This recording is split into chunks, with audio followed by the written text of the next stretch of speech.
Dobar dan! Danas ćemo se baviti jednom zaista zanimljivom temom hrvatske renesansne književnosti. Danas govorimo o skupu Marina Držića. Dakle, kako bih vas uveo u djelo skup, najprije ću vam nešto ispričati o samom Marinu Držiću i Dubrovniku u to vrijeme, potom neke pojedinosti o samome djelu i na koncu samo djelo. Dakle, Marin Držić jedan je od znamenitih hrvatskih, ali i svjetskih renesansnih umjetnika 16. stoljeća. Rođen je 1508. u Dubrovniku i umro 1567. u Veneciji. Tokom za svoga života slovio je kao jedan od najboljih administratora, notara, umjetnika, pisaca, kazališnih umjetnika, ne samo u Hrvatskoj, nego i diljem Europe. Živio je u razdoblju kada su na Hrvatsku nadirale Osmanlije. Živio je u razdoblju kada je Dubrovnik bio na vrhuncu moći. Živio je u razdoblju kada je Italija bila Amerika Europe. Te je upravo on, tokom 40. godina, otišao u Italiju, u jedan predivni grad, Sijenu u Toskani, te ondje stekao naobrazbu kao jedan dramaturg, kao jedan kazališni umjetnik, u čijem je životu javnom i sudjelovao. Vratio se 50. godina 16. stoljeća u Dubrovnik i stvorio najbolja djela 16. stoljeća, kao što su Skup, Dundomaroje, Novela od Stanca i brojne druge. On je u svojim djelima opisao Dubrovnik kao grad, Dubrovčane, Vlastelu, njihove sukobe, njihove želje. Opisao je kako to u stvari Dubrovnik izgleda kroz svoje likove. Opisao je sukob starog i novog, što se izuzetno dobro vidi recimo u djelu Skup. Kasnije, tokom 60-ih posvađao se sa dubrovačkim vlastima, te na koncu otišao u Veneciju služiti dužda, gdje je umro 1567. Iza sebe ostavio je predivna djela, a jedno od njih je Skup o kojem danas govorimo.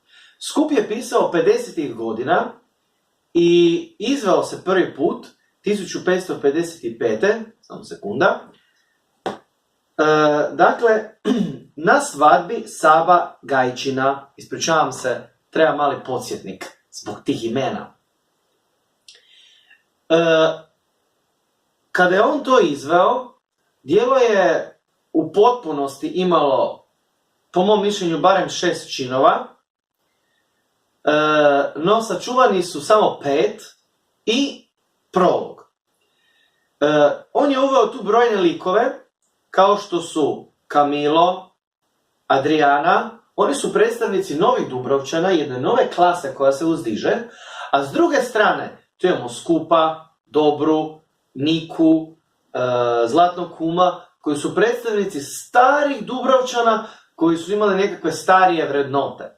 A između te dvije skupine imamo balans, a to su sluge poput Monua, poput Grube, Varive i drugih, koji su u stvari poveznica tog jednog kruga. Da ne duljim dalje, treba reći kako samo djelo je, dakle, kao što sam rekao, 5 činova i jedan prolog. Djelo je drama i komedija uz to. I ne samo to, djelo je povezano sa Plautovim škrcem. Naravno, možete se sad zapitati, pa nije li Držić samo prekopirao djelo? I da i ne. Zato jer on u svom prologu navodi kako je djelo uzeo od starijeg autora, ali ga je, pa ja bih rekao, napisao autentično na neki svoj način. Jer za razliku od Plauta, on je djelo pisao, zapamtite to, u prozi, što nije uobičajeno za to doba. Osim toga, on je djelo predstavio na jedan svojstveni način, gdje je opisao stanje u Dubrovniku, gdje je kroz alegoriju svojih likova opisao te dubrovačke zavrzlame. Da ja ne duljim dalje, ja ću odmah prijeći na samo djelo. Dakle, djelo počinje prologom. Taj prolog otvara jedan zanimljiv lik koji se zove satir. Satir je uzet iz grčko-rimske mitologije, što se odmah vidi da je poveznica između renesanse i antike.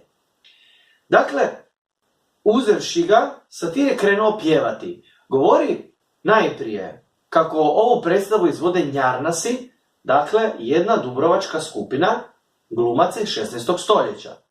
Osim toga, uvodi nas u priču na način da kaže ja djelo pričati ću sada koje je starije od svih vaših djedova i od djedova vaših djedova.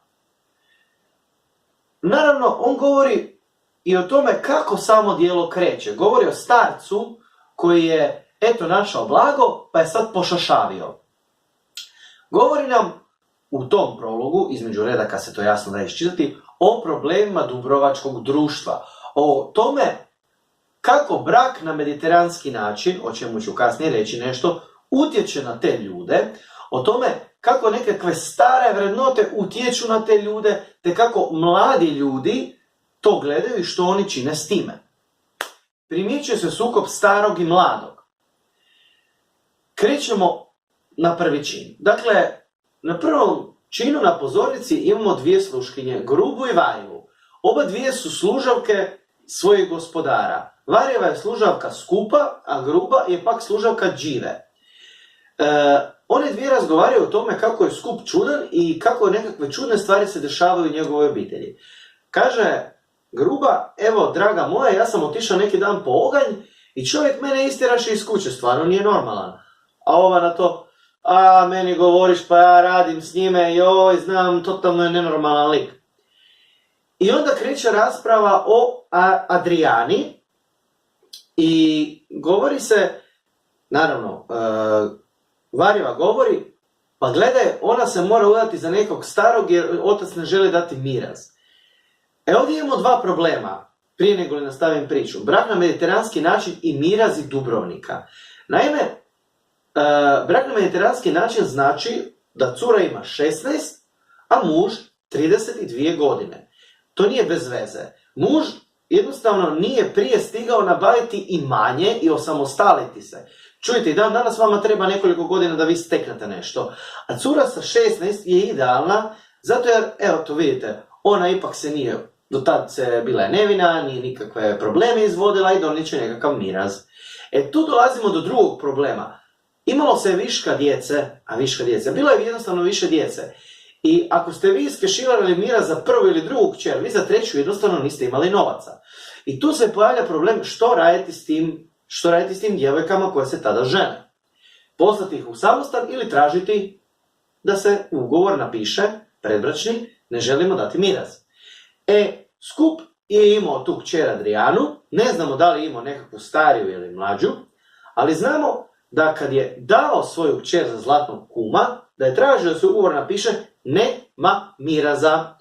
Tu vidimo probleme Dubrovnika. No krenemo mi dalje od tih problema. Govori tada Gruba, joj, to nema veze, to nema smisla. Kako može stari biti sa mladom? Pa on ne može nju zadovoljiti u nikakvom pogledu.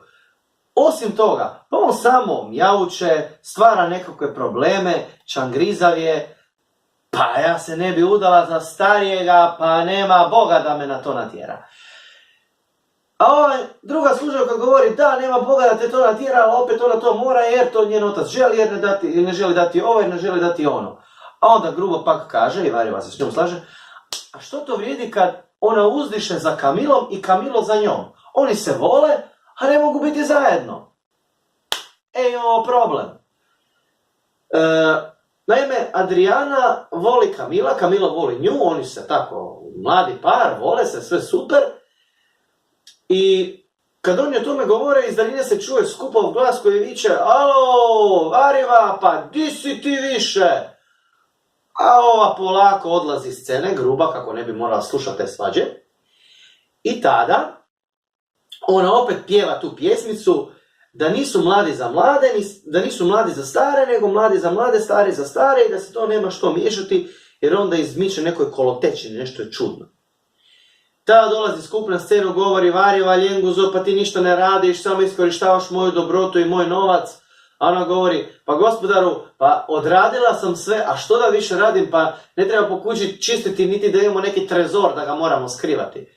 Čim je ona spomenula taj trezoro, on je pošašavio. Poludio je rekao, idi van ovo ono, I tu vidimo na sceni koliko je on tako malo poludio u zadnje vrijeme. I onda vidimo sad, aha, gledaj ti ovo, to jest on sebi u glavi zamišlja, ova hoće nešto, ovaj hoće nešto, svaki hoće nešto, a ja im ne dam to blago, to je moje. I onda iz daljine on čuje da neko cijepa drva, i čuje neku buku, a to Varjeva jedna cijepa drva. I opet kreće svađa. I sad ona kaže, opet spomene taj Trezoro, i ovaj krene na nju tući jadnu ženu. A uskače tada Adriana kaže, oče nemoj, ostavi jadnu ženu. I onda on njih dvije protjera. U međuvremenu pak dok se izvodila ta kerefektna komedija s te strane, na drugoj strani imamo Kamila i Grubu. E sad, Kamilo je taj koji uzdiše za tom Adrianom, i on govori Grubi, jao Grubo, ajde idemo mi to te Varjeve da ona meni ugovori sastanak s mojom voljenom. I odoše oni tamo i tada na scenu izlazi Varjeva iz kuće i govori kako taj starac skup obećava tu kćer tamo nekom zlatnom čovjeku. I ovaj pade u nesvijest. Ne, zašto, kako? I dok pak ovaj dramu diže na jednom kraju, dok skup tamo nekakve svoje kerefeke izvodi, imamo treću međuradnju, gdje imamo pak dvoje novih likova, zlatnog kuma i Dobru. Dobra je majka od Kamila, a zlatni kum je stric. I sad ona govori njemu, pa bilo bi ti vrijeme da se oženiš, star si, tko će tebe tetošit po stare dane. I onda govori, pa što ću se ženiti s curom, on misli u svojoj glavi, svoje klase, kad su one bogate i jednostavno rade nekakve probleme, uvijek zanovijetaju i ništa im nije dobro. I on govori, pa nađi si neku siromašniju, možda srednjeg sloja, ovako, onako. I on govori, pa kad već to spominješ, ima jedna koja mi se sviđa. Ona kaže, a tko? I on, ima od onog skupa kćera Adriana i ove mlada je, lijepa je, prava bomba, mua! I ova, a da, ali on ne da miraz, on se samo hoće svađati ovo ono. A ovaj zlatni kum njoj ima, dobro, meni je svejedno, što je ona siromašnija, to bolje neće stvarati probleme i bit će zahvalnija. I tu završava prvi čin i kreće drugi čin. Sada, kada je čuo od Kamilo da će se Adriana morati udati za nekog zlatnog starca, ode on tražiti Munoa da mu kaže o tom svom problemu. Dok on njega traži, Muno pak vodi monolog i govori svima nama kako je uistinu teško služiti zaljubljena gospodara, kada li mu na scenu stiže Gruba. Oni dvoje tako vole se, sviđaju se jednome drugom i kreće flertovanje. Malo se zavode, lijevo desno, dok Gruba ne ode, a Kamilu nađe Munoa i onda mu on kaže, k vragu, evo kakva sudbina me je snašla, ona će se udati za nekog drugog, ja neću nikad biti voljen. I dok se tu na jednoj strani izvode jedna scena, na drugoj pak u skupovoj kući imamo sastanak između zlatnog kuma i skupa. Oni govore o tome kako bi sad bilo dobro da se Adriana uženi za zlatnog kuma, pod uvjetom koji skup kaže nema prčije, odnosno nema miraza, na što ovaj pristaje. Tada on šalje svoga slugu, Pasimaha. On je u dijelu prikazan kao pravi renesansni, kao pravi renesansni čovjek, hedonista, zavodnik, njemu je baš lijepo u životu, kao pravi čovjek 16. stoljeća. I ovaj njega šalje da ode pripremiti stvari za pir, za ženitbu. U međuvremenu on, znači, zlatni kum govori Varjevi, o draga sluškinjo, evo, tvoja se voljena Adriana zaručila za mene, na što ova, o moj Bože. I kada oni odlaze s scene, ostaje sama Varjeva i oni se na sceni pak sad pridružuju Muno i Kamilo. Ona kazuje toj dvojici što se je zbilo i Kamilo jednostavno ne može vjerovati da se njegov Dundo ženi za njegovu ljubav. To mu je neshvatljivo. I on pada u nesvijest. A njegov sluga predlaže ideju, odi gospodaru doma, kaže, i pravi se da umireš od ljubavi, jer uistinu vidim da i umireš od ljubavi, a ja ću ići gospodareci dobri i reći što se događa. i kako ona mora hitno riješiti te zaruke da se ne dogodi i da se ti moraš udati za nju. I ovaj kaže, uistinu dobar plan, nije loš. I tako ju učine. A na scenu pak sad dolaze Gruba i zlatni kumov, sluga zlatnog kuma, kojeg je ovaj poslao da ode pripremiti stvari za pije. Ovaj vrag nju zavodi, kaže, gledaj kako si lijepa, znaš, imam dobrog gospodara, dobro me plaća, bilo bi ti baš lijepo. I ova malo flertuje s njime kao prava gospođica i onda kaže, talk to my hand, ne može. I onda ode ona, a on u mišlji u svojoj glavi misli, jao, gledaj ti nju, toliko me je zaljubljena u mene, toliko me voli, ne može mi odoliti pa mora bježati od mene. I tako u svojoj toj nekakvoj zavrzlami kreće treći čin. Na sceni imamo sada pak dvojicu likova, odnosno trojicu. Gruba stiže kod svog gospodara Džive i Dobre. Dakle, ona njih sad najprije gleda što oni malo govore. Ona njima kazuje za tu Adrianu, da sude za ovoga, i sada Dživo kazuje Dobri, pa eto vidiš ti kako je to nekako tužna sudbina, ja sam baš mislio da se ona želi udati za Kamila. Na što ova pa kaže, pa čekaj malo, ona se treba udati za moga brata. To ne može biti tako. I sad imamo dvoje predstavnika drugčijeg mentaliteta. Imamo Dobro koja je predstavnik starih Dubrovčana i Dživu, koji je, ajmo reći, polustari Dubrovčanin koji razumije novu generaciju. I sada on kazuje, pa kako možeš insistirati da udaš tu ženu za svog brata, a ne za svoga sina? Pa to nema logike. Kako možeš udati nekog tako mladog za nekog tako starog? I onda ona kaže, pa da, može se i mora se tako. Pa eto, jesi vidio, cure su u današnje vrijeme tako nekako razbahačene, stalno stoje pred zrcalom, ništa ne rade, baš ih briga, samo žele novac, nekako baš su loše, jednostavno ne žele ništa raditi. Kad je bilo moje vrijeme, pa mi smo čistile za našim mužem, mi smo sve to bilo ap, tap, cakum, pakum dok su se oni ustali. Na što pak Dživo njej kaže, da, gledaj, ali znaš, meni je iskreno draže biti sa ženom malo duže u krevetu, malo se grijati, lijepo je to.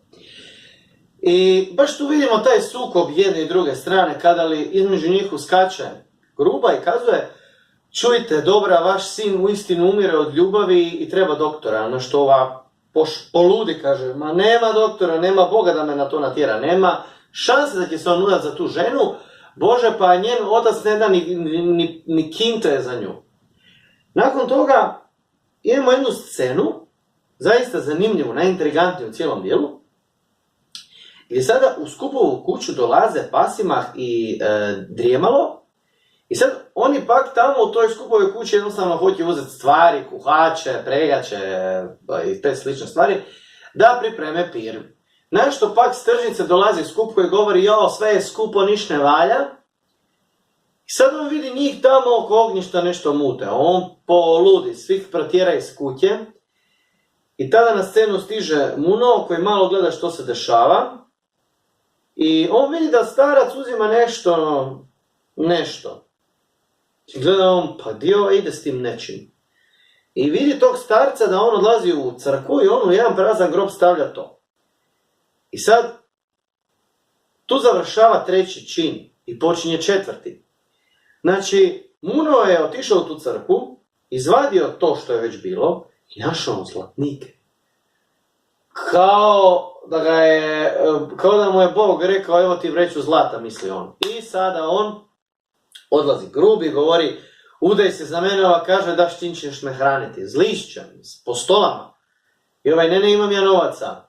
I ona kaže, ajde, otrijezni se pa mi se javi. I on sad pak razmišlja kako da ode on s njom negdje i da on napusti svog gospodara. U pak drugoj sceni, u međuvremenu,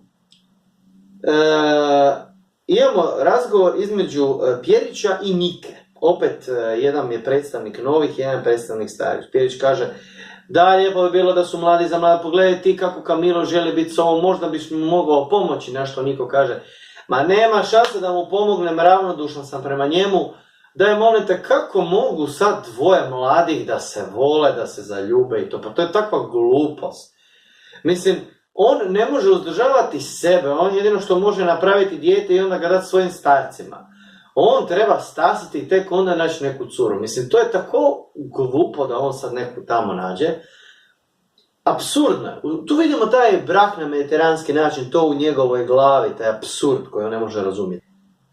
Tada pak oni odlaze s scene i na scenu stižu Pasimah i Zlatni kum. Sluga kaže gospodaru, nas su protjerali, znači kao da smo đavolovi gospodaru, pa ja sam zgrožen. Na što gospodar kaže, imaš ti pravo ako tjeraju moje sluge, kako će tek tjerati mene, najbolje da otkažemo to vjenčanje. I sada skup još ne slučeći što se sve dešava njemu iza leđa, ode u crkvu da potraži novac. Kad otvori grob, novca nema. Onda je zaista krenula prava komedija. Imamo tu s jedne scene tog Kamila koji pati za Adrijanom i sad ne znamo di su oni. Imamo pak tu sukobe mladih i starih na sve krajeve i skupa koji je poludio i Muno koji je uzeo novac. I u cijelom tom metežu nama Držić sad uvodi jednu digresiju.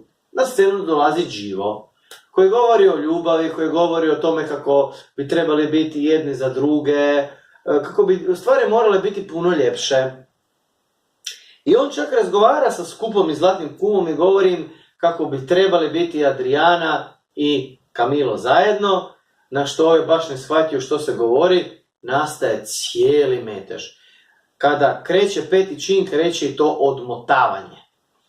Na scenu stižu dvojica jako interesantnih likova, Skup i Kamilo. Naime, Kamilo je poludio tolike ljubavi i sad je on učinio nešto, o čemu ću reći mrvu kasnije. Uglavnom skupio hrabrosti, dolazi on pred Skupa i kaže o njemu: znate, ja vam moram nešto reći, on već sav lud, što je? Ja sam uzeo vaše blago. Molim?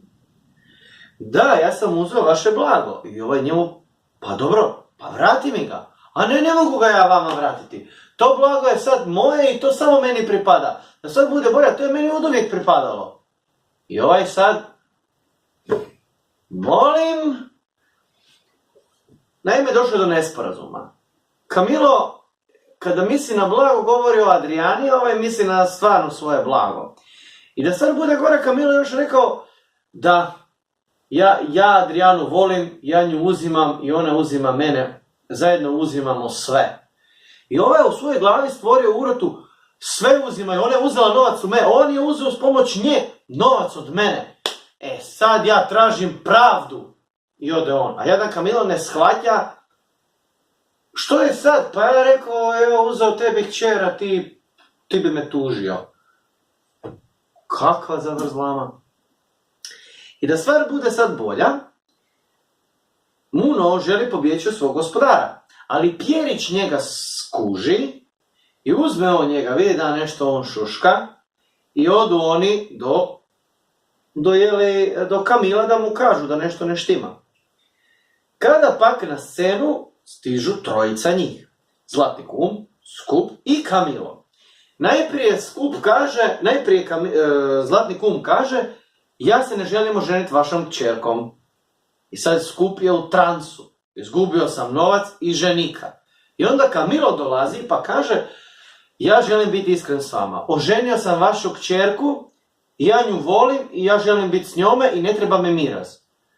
Ovo me je sad stvarno bilo podne. I kaže: u kakvu sam ja to familiju kćer dao? Ovaj me odbio, izgubio sam novac i kćer mi se udala bez znanja. Naime, povijesno zaista je bilo problema u Dubrovniku jer su se znala dešavati ugovorene otmice i onda bi pak cura navodno bila obeščašćena i time bi bila primorana udati se za svoga otmičara.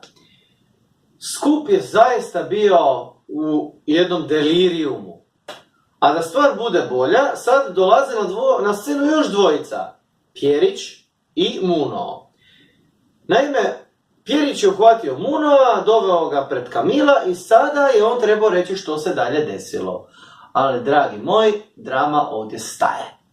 Mi nemamo dalje sačuvane spise o toj radnji što se dalje desilo, ali svi možemo nagađati i pogoditi što se desilo, kako su na kraju zaista svi dobili ono što su željeli. Starac je dobio svoj novac, Kamilo je dobio Adrianu, Zlatni kum je dobio svoj razvod braka, odnosno ponovno se oženio za neku treću vjerojatno, a Gruba i Muno su se oženili i uzeli naravno.